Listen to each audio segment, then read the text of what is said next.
가짜뉴스 규제에 대한 뭐 자세한 정의 이런 건 좀 이따 말씀드리고 우선 가짜뉴스 규제에 대해서 얘기를 하기 시작하면 이제 항상 먼저 표현의 자유에 대한 논의가 시작되기 때문에 표현의 자유에 대해서 먼저 살펴보도록 하겠습니다.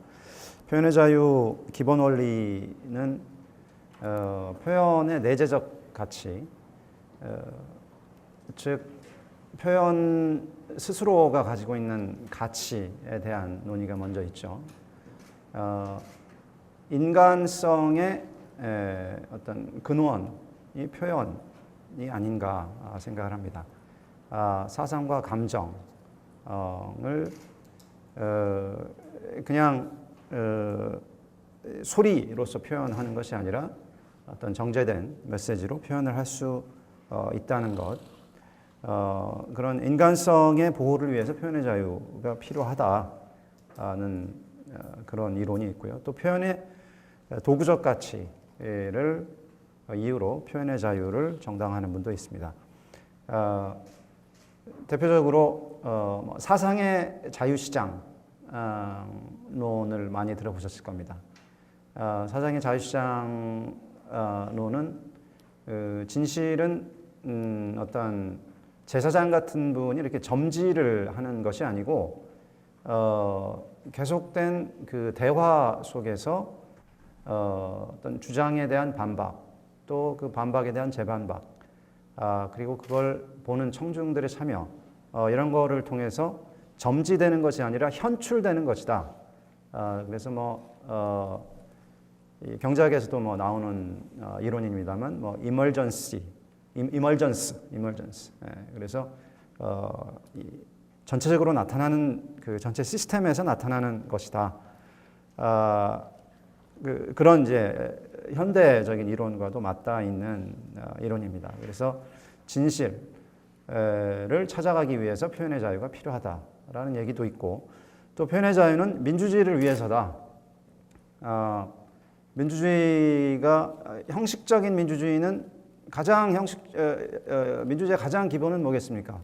국민의 대표가 국민의 지배자를 선출하는 형식적인 민주주의겠지만, 선거를 매달 할 수는 없는 거기 때문에 선거와 선거 사이에 자기가 뽑아놓은 대표라고 할지라도 그 대표가 제대로 일을 하고 있는지 계속 감시와 비판을 할 수 있어야 한다.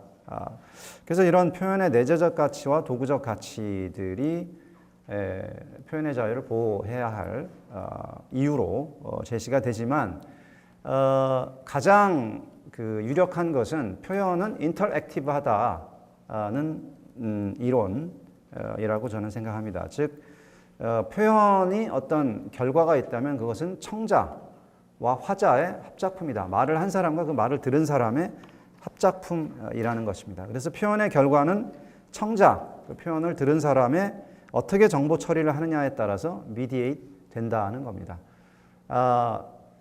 누구를 실제로 죽이는 것과 살인을 미화하는 영화는 큰 차이가 있죠. 살인을 미화하는 영화를 보고 어떤 사람은 살인에 대한 더 경계심을 가질 수도 있지만, 또 어떤 사람은 거기에 경도돼서 또 살인을 저지를 수도 있습니다. 결국엔 표현의 결과는 청자와 화자의 합작품이고, 청자의 정보 처리에 의해서 그 매개된다. 그렇기 때문에 표현의 결과에 대한 책임을 모두 화자나 또는 그 정보 자체에게 지울 수 없다는 겁니다. 이런 것들이 이제 발전을 해서 미국 같은 경우 명백하고 임박한 위험의 원리, 또 유럽에서는 민주사회의 필수불결한 규제의 원리로 발전을 하게 됩니다. 표현 자체를 규제할 수는 없고, 표현이 발생시키는 해악을 근거로 규제를 할 수 있다는 것입니다.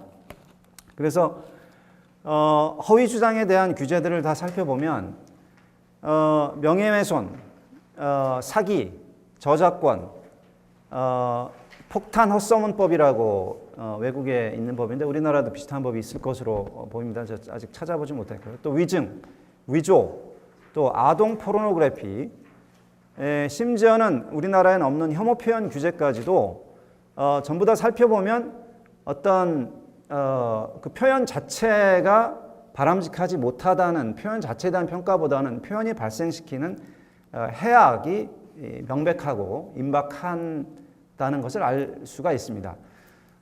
그래서 그 리스트에 보면은 어떤 표현 자체의 퀄리티가 떨어진다. 예를 들어서 허위다라거나 이런 이유로 규제를 하는 경우는 문명국가에서는 찾아볼 수가 없는 것입니다. 거기에 대한 예외로 논의가 되고 있는 것이 음란물 규제입니다. 음란물 규제는 그 표현 자체의 퀄리티를 평가를 해서 규제를 하기 때문에 그래서 뭐 표현의 자유 공부하시는 분들은 음란물 규제가 위헌이다라는 주장도 많이 하십니다. 그리고 또 하나가 이제 선거법상 허위사실 공표죄인데 이거는 이제 해악이 있죠. 선거의 공정성이라는 해악에 초점을 맞춰서 규제를 만들었는데 뭐 저는 이게 꼭 그 제대로 만든 규제인지는 저는 잘 모르겠습니다. 왜냐하면은 선거라는 기간 동안에 선거의 공정성이 해해질 수 있다는 것은 허위가 유통되는 것을 막아야 된다는 건데 사실 이 사상의 자유시장론에 따르면 허위를 막으려면 사실은 더 많은 의혹 제기가 있어야 되거든요. 진실은 그냥 스스로 이렇게 걸어 나오지 않습니다. 누군가 질문을 던져야 그때 진실이 밝혀집니다. 질문을 던진다는 거는 이미 안다면은 질문을 던질 필요가 없겠죠. 그래서 항상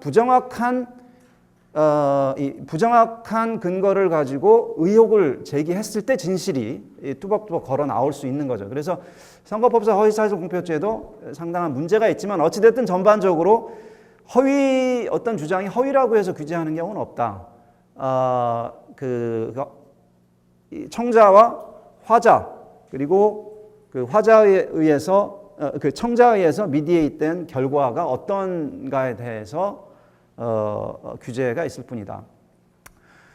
허위사실 유포죄라는 게 우리 역사 속에 없었던 건 아닙니다.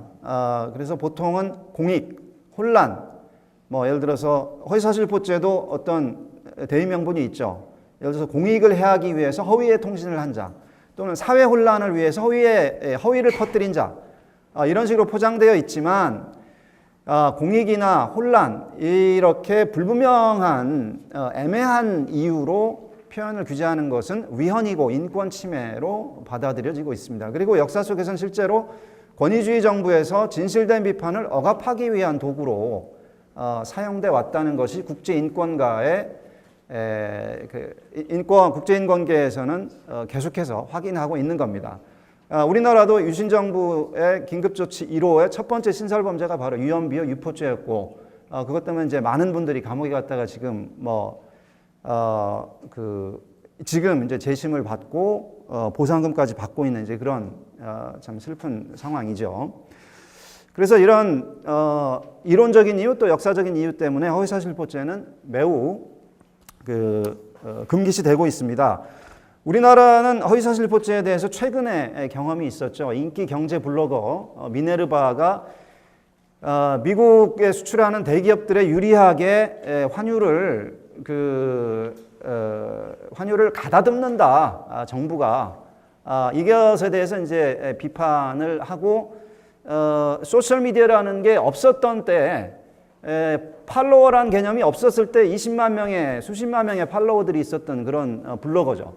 한나라당 의원들이 이 대검에게 이 미네르바가 정부의 환율 정책을 비판을 하니까 그리고 수많은 사람들이 미네르바를 따라다니니까 이제 한나라당 의원들이 이 대검을 추궁하고 결국에 미네르바를 구속하는데 구속하게 된 법이 바로 전기통신기본법, 전기통신법 40자의 공익을 훼손하기에 허위 통신을 한 자입니다. 이 법은 한 번도 집행된 적이 없는 법이었습니다, 당시에. 그래서 그 법의 입법 목적을 따져가 보면 사실은 통신의 내용이 허위인 자가 아니라 전파법상 타인을 사칭한 통신을 금지한 규정입니다. 즉 뭐냐면 여기는 관제탑, 여기는 관제탑, 착륙해도 좋다 이런 얘기를 아무나 이제 하게 되면 그거를 듣고 착륙을 잘못하거나 해서 심한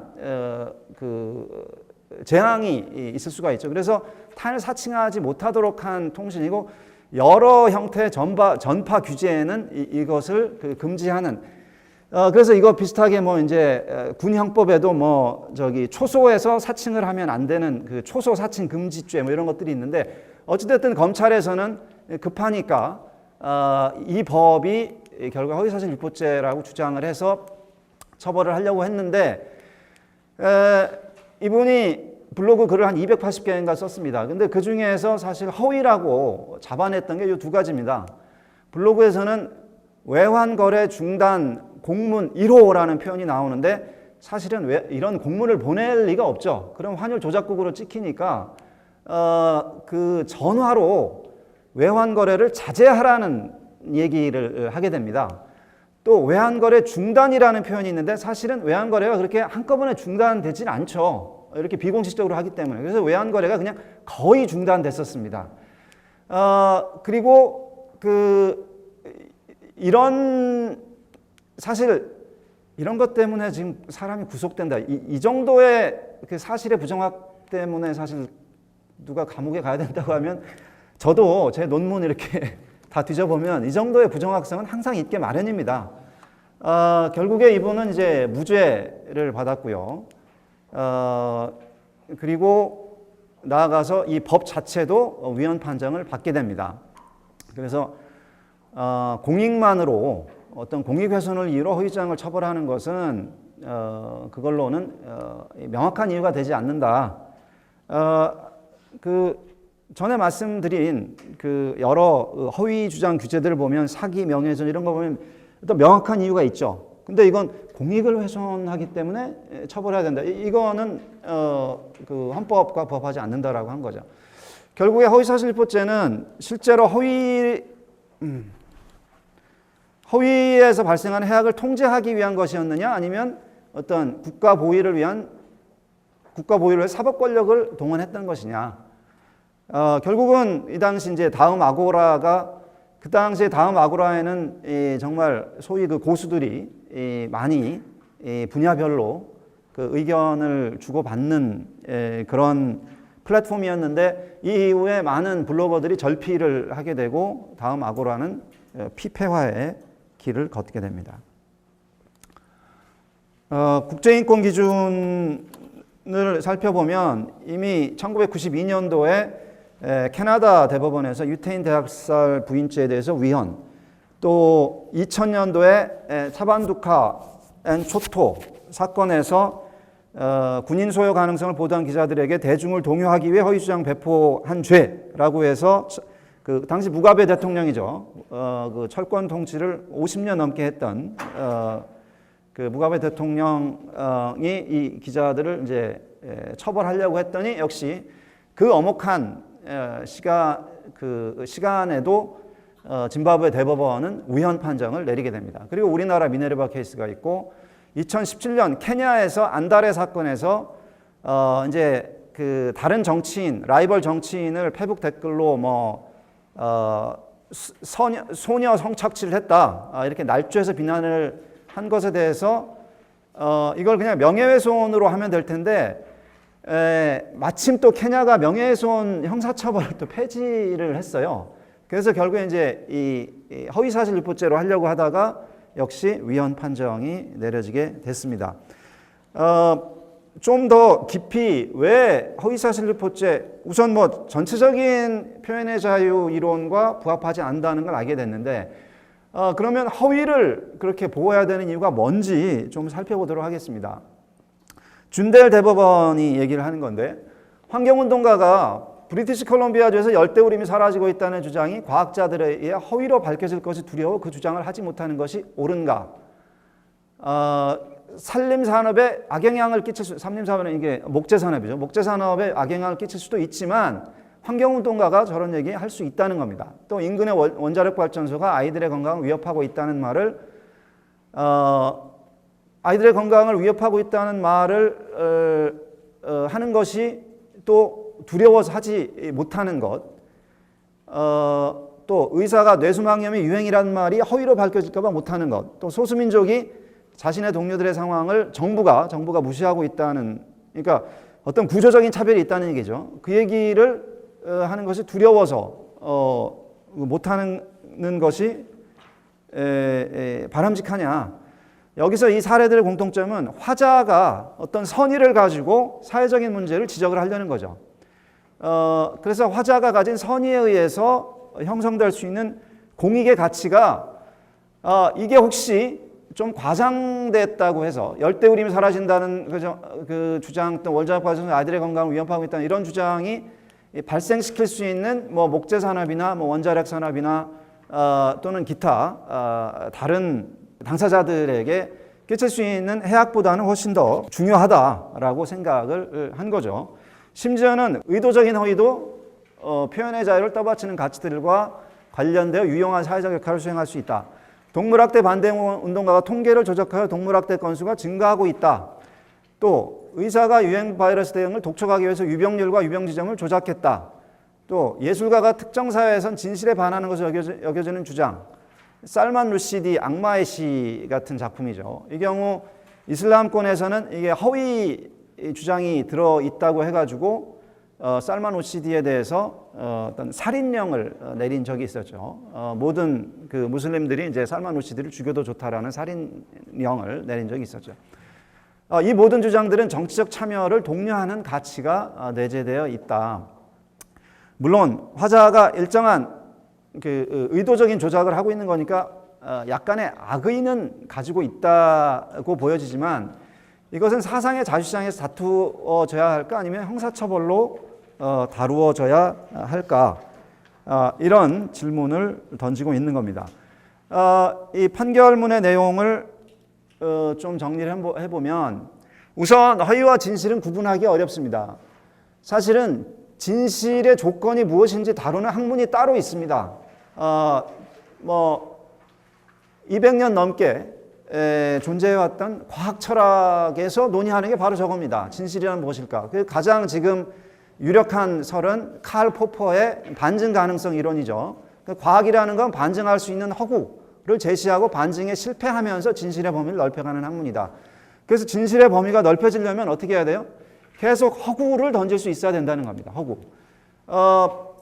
아시겠지만 아인슈타인의 상대성 이론도 아인슈타인이 실험 같은 거 하나도 안 해보고 그냥 특허청 관리로 일하면서 밤에 집에 와가지고 그냥 혼자 소설처럼 쓴 겁니다. 나중에 입증은 다 나중에 이루어졌죠. 처벌할 정도로 명백한 허위가 있다면 과연 그건 처벌해야 될까? 처벌할 정도로 명백한 허위들이 이런 것입니다. 지구평평론, 백신 무용론. 2017년도에 지구평평론자들이 세계대회 서울에서 했었습니다. 정말 명백한 허위죠. 근데 이것 때문에 어떤 사람들이 피해를 보고 있나요? 처벌할 정도로 명백하다면 이미 해악이 없기 때문에 처벌할 이유가 또 없는 겁니다. 이게 이제 표현의 자유의 원칙에 입각한 자세라는 거죠. 도리어 대부분의 문제가 허위가 되는 경우는 이렇게 정말 이건 처벌할 때로 명백하다 이게 아니라 진실에 가깝기 때문에 해악이 있는 겁니다. 뭔가 사람들을 쉽게 혼돈에 빠질 수 있게 뭔가 근거들이 있기 때문에 그래서 그렇게 진실에 가까운 해악이라면 결국에 검찰이 그렇게 진실에 가깝다면 거기에 대한 어떤 자유로운 그 사상의 자유시장이 열리기 전에 검찰의 칼날이 들어간다면 목전의 진실을 밝힐 가능성이 있겠는가? 예를 들어서 2012년도에는 정봉주가 이명박 BBK 주가 조작 의혹을 제기했다가 감옥에 1년 들어갔다 나왔습니다. 물론 BBK 주가 조작이 지금 밝혀지진 않았습니다. 근데 2019년도에 적어도 다스가 그러니까 BBK 주가 조작의 매우 중요한 주체였던 다스가 이명박 소유라는 건 밝혀져서 지금 이명박 대통령이 지금 감옥에 가 있습니다. 결국에 이 정도의 어떤 근거, 다스는 이명박 소유라는 근거가 뭔가 있었기 때문에 정봉주가 주장을 한 건데 거기에 대해서 더 많은 반박과 재반박과 증거조사와 이런 것들이 이루어지기 전에 검찰의 칼날이 들어가니까 거기에 대한 논의가 전부 다 중단돼 버리고 결국에 7년이 걸려서야 진실이 밝혀지는 거죠.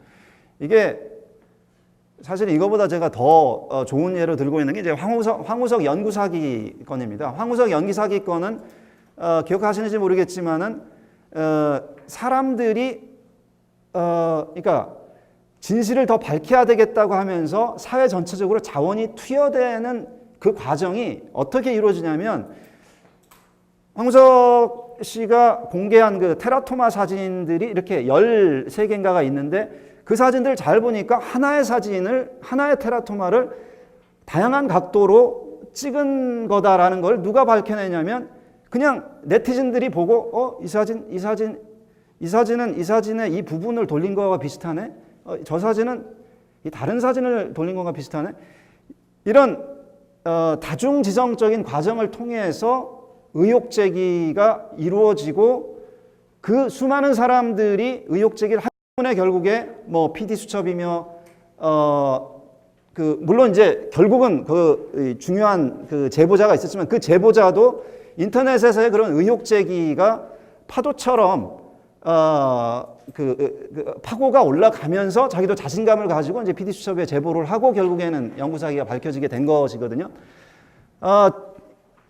근데 만약에 허위사실 유포죄를 그때 그 당시 검찰이 허위사실 유포죄를 마치 미네르바에 적용했던, 그러니까 사실 이명박 때 검찰이 그 허위사실 유포죄라 없던 죄를 법정에서 발견한 건데 황우석 연구 사기 때 검찰이 그 조문을 발견했다면 틀림없이 테라토마 사진 가지고 의혹 제기한 사람들한테 허위사실 유포죄를 적용했을 거라고 저는 믿습니다. 그리고 더 이상의 황우석 연구 사기에 대한 논의는 중단됐을 거라고 저는 생각을 합니다.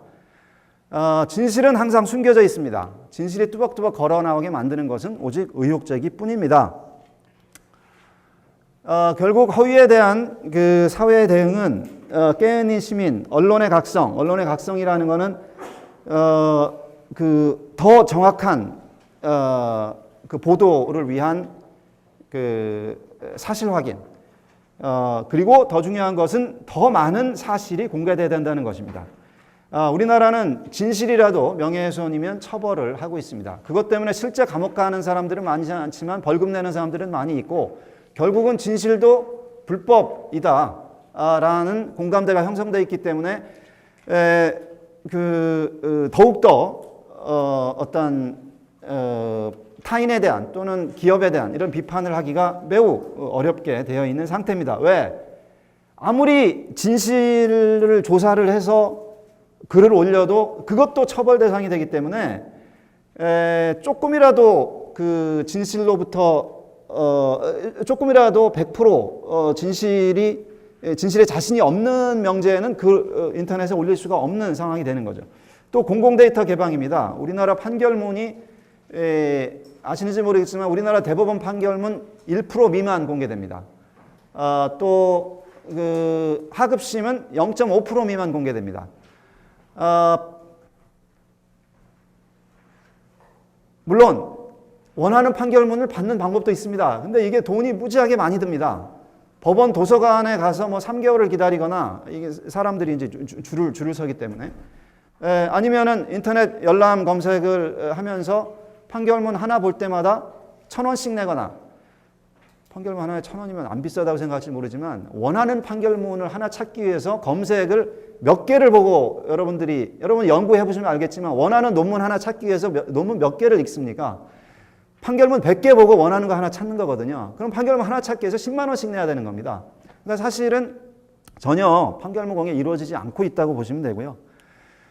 2010년도에 말셀로 멘도자가 트위터 연구했었는데 칠레 지진 때 트위터를 통해서 사람들이 서로 재난 관련 정보를 교환했는데 이런 재난 상황일수록 허위 정보가 많이 돌아다니는데 충분한 자정작용이 발생하고 있다는 것을 확인을 했습니다. 그럼에도 불구하고 가짜뉴스가 지금 그 국제인권계에서는 참 역사가 후퇴하고 있는 거냐라는 그런 성찰이 있을 정도로 가짜뉴스가 새로운 화두로 2016년부터 드러났죠. 화두로 나오게 되었죠. 이때 가짜뉴스는 가짜뉴스가 아니라 내용이 가짜인 것이 아니라 가짜 언론사의 뉴스를 말하는 겁니다. 그래서 덴버 가디안이라는 신문사가 존재하지 않는데 덴버 가디안이라는 홈페이지를 만들어 놓고 거기에 신문사 기사인 것처럼 올려놓은 것들이 이제 그 페이크 뉴스인데요. 그 말을 이제 사실은 지금은 그렇게 안 쓰고 있죠. 지금은 이제 트럼프가 그 말을 아주 다양한 용도로 써버리면서 이런 가짜 언론사 뉴스가 아니라 그냥 내용이 가짜인 것도 다 가짜 뉴스로 부르기 시작하고 있습니다. 근데 가짜 뉴스가 2016년 선거, 2016년 물론 이제 미국 대선을 망쳤다라는 주장이 나오게 됩니다. 2012년도 말 버즈피드에서 교황이 트럼프를 지지한다는 등의 가짜 언론사 페이지가 페이스북에서, 그러니까 페이스북에 공유된 기사 그 랭킹을 쫙 매겨봤는데 탑 10 중에 탑 5가 다 가짜 뉴스인 거예요. 가짜 언론사 뉴스. 그래서 교황이 트럼프를 지지한다 이런 그리고 2012년 말 또 비슷한 때 이코노미스트에서 조사를 했는데 트럼프 투표자들의 40%가 민주당이 아동 성매매 조직을 운영한다고 믿고 있고 명백한 허위입니다. 또 트럼프 투표자들의 36%가 오바마가 케냐에서 물론 이제 이 당시는 이게 다 지금 트럼프 당선된 선거 이후에 왜 이렇게 됐을까 이제 분석하면서 나온 것들이죠. 그래서 실제로 가짜 뉴스가 역사를 바꿀 수도 있겠구나라는 이제 위협을 느끼기 시작한 거죠. 그 시간이 흐른 뒤에 MIT에서 연구를 해봤는데 소셜미디어에서 허위 주장이 진실보다 더 넓게 더 깊게 전파된다는 연구 결과도 나오게 됐습니다. 근데 이 연구 결과에 대해서는 제가 좀 설명 좀 드리겠습니다. 그래서 이게 보면은 마케도니아의 벨레스라는 도시에서 이 한 도시에 그 가짜 언론사 서버들이 다 여기 있었습니다. 얘네들은 왜 했냐면 젊은이들이 방문자가 많으면 그 언론사 광고 배너를 팔 수가 있으니까 무조건 사람들이 많이 찍도록 만든 거예요. 그래 요게 이제 교황이 트럼프 지지했다라는 이제 언뜻 보면 이제 뭔가 실제 언론사 기사 같은 이런 걸 만들어서 돌리기 시작을 한 거죠. 근데 과연 진짜 문제일까? 페이스북 이거는 외계인이 트럼프를 지지했다라는 이제 기사가 또 역시 언론사 기사인 것처럼 홈페이지를 버젓이 만들어서 그 유통하고 있는 겁니다. 페이스북에서 그렇게 공유가 많이 된다면 그 공유한 사람들은 전부 다 그걸 진실이라고 믿어서 공유를 했을까? 아니면 이거 재밌다라고 해서 공유를 했을까? 저는 그냥 재밌다고 공유한 사람들이 아주 많을 것으로 생각을 합니다. 문재인 침해설을 뒷받침하는 어떤 유튜브 동영상, 저희 아버님 세대들이 서로 주고받고 있는데 그분들이 이거 진실이라고 생각해서 주고받을 것이냐? 전 그렇게 보지 않습니다. 원래 문재인 싫어하는 분들이 이런 것도 있다 하고 돌려본다고 저는 생각을 하고 있습니다. 진짜 선거에 영향을 끼쳤던 건 이 가짜 언론사 사이트의 뉴스들이 아니었고요. 오바마 케냐 출신설 이런 것들인데 이거는 가짜 뉴스에서 시작된 것이 아닙니다. 이거는 절대로 네티즌들이 시작한 게 아니에요. 누가 시작했냐면 바로 정치인들이 시작을 한 겁니다. 어떤 정치인들이 시작했는지 제가 말씀드리면 깜짝 놀랄 텐데 사실 민주당에서 제일 먼저 제기를 했습니다. 오바마가 미국 출신이냐를. 근데 제기했다가 곧 아니니까 덮었는데 그 소식을 듣고 공화당에서 대통령 출생 증명 법안 이런 것들을 막 만들면서 이제 일파만파 키운 거죠. 독일에서 그렇기 때문에 최근에 가짜뉴스 규제가 마치 국제적인 흐름을 타고 있는 것처럼 얘기들 하고 있지만 실제로 그렇지 않습니다. 그래서 독일 소셜 네트워크법 2017년 3월에 시행된 거 보면 우선 허위 사실 유포죄를 새로 만든 게 아닙니다. 만든 게 아니고 원래 형법, 여기 원래 형법에 금지된 말을 정부에서 금지된 말을 플랫폼 업자가 이제 페이스북 같은 데죠. 페이스북법이라고 부릅니다만 그거를 이런 것들이 있다는 것을 알고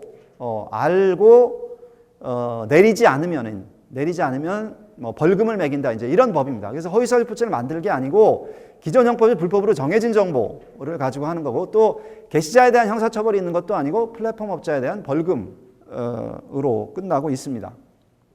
호주에서 2019년 4월에 그 크라이스트 처치에서 테러범들이 테러 영상을 올린 이후부터 호주에서도 동영상을 통한 그런 그 폭력적인 컨텐츠를 제어하겠다고 하면서 법을 만들었는데, 이것도 허위사실포죄와 전혀 관련이 없습니다. 여기 보시면은 abhorrent violent material, abhorrent, 정말 공포스럽게 폭력적인 영상. 근데 이거 다들 도대체 이게 무슨 말인지 이해를 못합니다. abhorrent violent material. 이 법을 어떻게 적용할 거며 이거 아는 사람 아무도 없습니다. 이거 역시 그 허위사실포죄와는 거리가 먼 이런 규제라는 걸 알 수가 있습니다. 우리나라에서도 이게 이제 작년에 정부에서 뭐 허위조작 정보 대응 그 종합대책 수립이라고 되어 있는데, 여기도 보면은 쭉 보면은 뭐 미디어 리터러시 교육 강화, 허위조작 정보 관련 입법 추진, 뭐 실태 조사물이 쭉 있는데, 여기 이제 허위조작 정보 관련 범죄 집중 단속 수사라고 되어 있는데, 허위조작 정보 집중 단속 수사를 할 수가 없죠. 법이 없는데 뭐 하는 거냐면 이제 명예훼손을 그 뭐 집중 단속하겠다고 하는데, 이게 명예훼손 집중 단속하는 게 이게 참 어렵습니다. 왜? 누군가 어디 박경신 논문 표절했다라고 써 있으면은 제가 논문 표절 나 안 했다라고 주장하기 전에 경찰이 어떻게 알아가지고 그걸 가지고 수사를 시작을 하겠습니까? 그냥 명제가 허위인지 참인지는 당사자와 주장자 뭐 근거 이런 거 밝히기 전에는 이거는 허위 같아, 미리 단속을 할 수가 없습니다. 그러니까 집중 단속이라는 건 뭔가 인터넷을 쭉 보고 또 언론 기사를 쭉 보고 이건 허위 같아 라고 해서 파겠다는 건데 불가능한 거죠. 사실은 가능한 게 있습니다. 공인들, 그 사람에 대한 사실이 이미 드러난 사람에 대해서는 이거 허위인데, 문재인 침해, 침해 아닌데, 허위인데, 결국에 집중 단속을 하겠다는 것은 어떤 그 결과로 이어지냐면 유명 정치인들이나 연예인들의 어떤 평판을 보호하기 위해서 검찰 자원이 집중되는 이런 불평등한 결과로 이어지게 됩니다. JTBC 태블릿 조작설, 우선 그 말씀드리고, 여기에서 이제 이 정부 문건에서 뭐 차단해야 될 그 허위로 얘기하는 게 이제 JTBC 태블릿 조작설인데, 글쎄요, 이게 과연 JTBC 태블릿 조작설 역시 국민의 불신을 심화시키는 것인지, 아니면 그냥 불신하는 국민들이 그것을 믿는 것인지 좀 자세히 판단해 볼 필요가 있다는 겁니다. 그래서 저는 허위를 막고 싶다면 우리가 할 일은 명확하다. 진실의 재고를 키워라. 재고. 인벤토리 말씀드리는 겁니다. 진실 명예훼손을 폐지해서 진실을 더 자유롭게 공유를 할 수 있어야 허위가 밀려나갈 거 아니겠습니까? 여기에 대해서 2015년 11월에 유엔 인권위원회에서 대한민국이 이미 권고했습니다. 우리나라 형법에 그 사실적시 명예훼손죄는 폐지해라. 그 정부에서 아니 우리나라 그 오로지 공익을 위한 사실은 처벌 안 되는 그런 항변이 있다라고 얘기를 하니까 그거는 공익적인 진실만 그렇게 해서는 안 되고 그냥 진실은 전부 다 자유롭게 공유할 수 있도록 해야 한다. 물론 프라이버시 침해나 어떤 리벤지 포르노나 이런 그 다른 법익을 침해하는 경우는 또 다르겠지만 그런 것이 아닌 이상 진실이 누군가의 평판을 저해한다고 해서 처벌하면 안 된다. 이런 권고를 한 바가 있습니다. 마치겠습니다.